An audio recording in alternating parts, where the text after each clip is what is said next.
Hey, I have a 2022 MG3 here. This is one of my rental cars. It just needs a quick oil change before it's going out on a long-term hire. So let's get busy. Now I'm on a time crunch with this one, so we've just driven up on some ramps and we've got enough room to get underneath it. Before I hop under, we'll just open up this bonnet. We'll just crack this open just so it drains nice and fast. Okay, jumping underneath. Let me just get a container to catch this oil. It's a 15mm plug on the back here. I do need to get this plastics off to get to the filter, but let's get this draining already.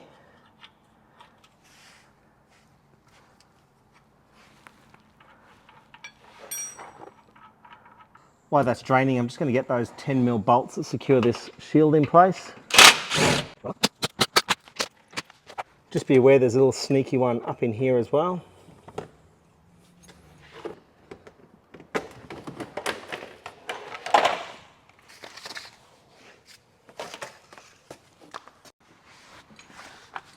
That sump is still draining a little bit, so I've just got another container here. Now if I'm lucky and I'm feeling strong, I might be able to do this with my hands. Not a chance. Just going to grab a filter removal tool.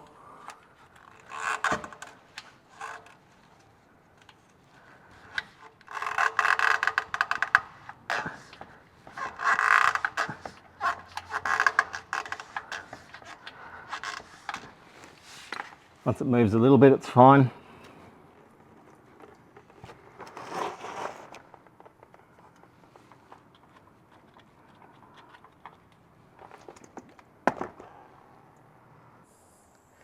While that has a few minutes just to drain out, I just want to double check the threads on the sump plug are still good.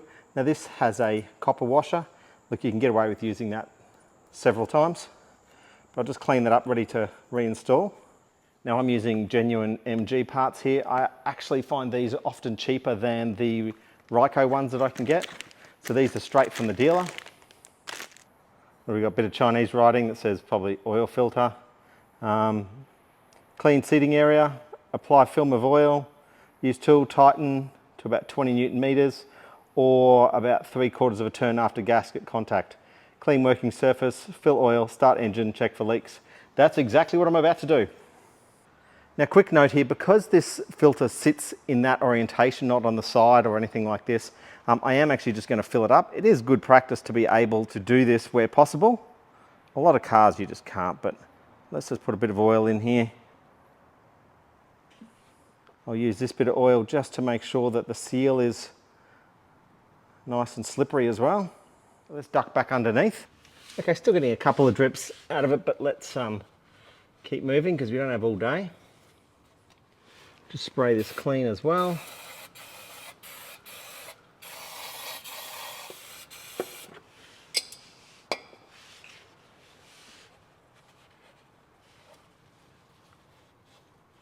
Okay, just a little note here, make sure that the seal from the old filter actually came away. Sometimes they stick onto here, but that's all nice and clean there now.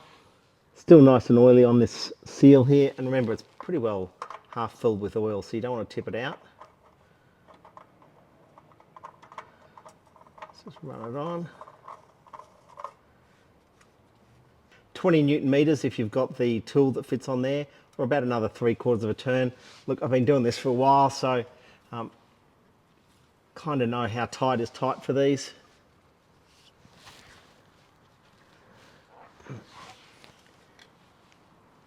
I'm happy with that.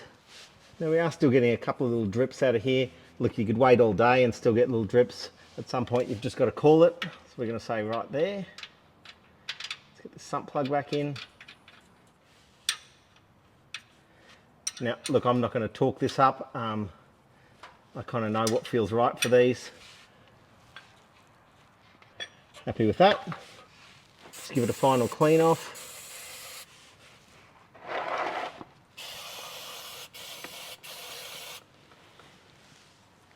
Okay, I've just come back up on top. I like to put some oil in now before I put that under tray in. Pick your own oil and the own brand. I don't want to get into a debate over which oil's better. Now it takes 4.1 litres, so I'm just going to drop about 4 litres in now.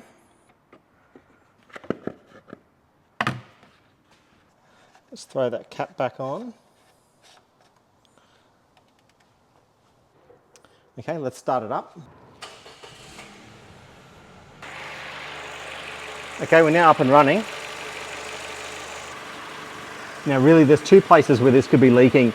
This filter here could have not sealed up nicely, or your sun plug's not done up. That's really all that's going to happen here. Look, there's no leaks here whatsoever, so I'm going to shut it down and put this under tray back on.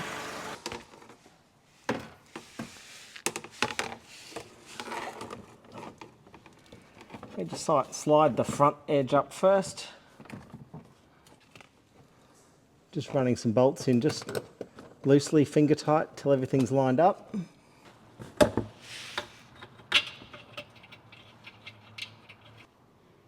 Okay, I'm just going to zip this back on now.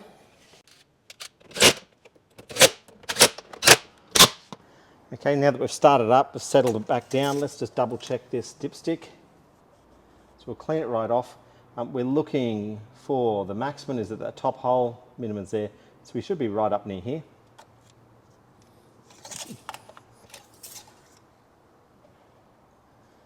Oh, look at that, happy days. Hopefully that comes up on the camera right at that point there.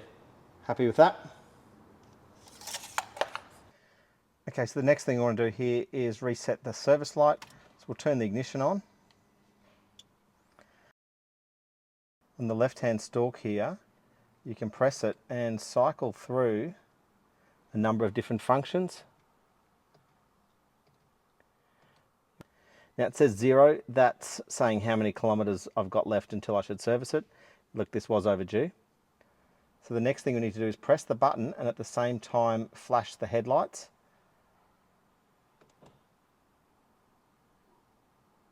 Now it's reset back to 10,000, I can just release.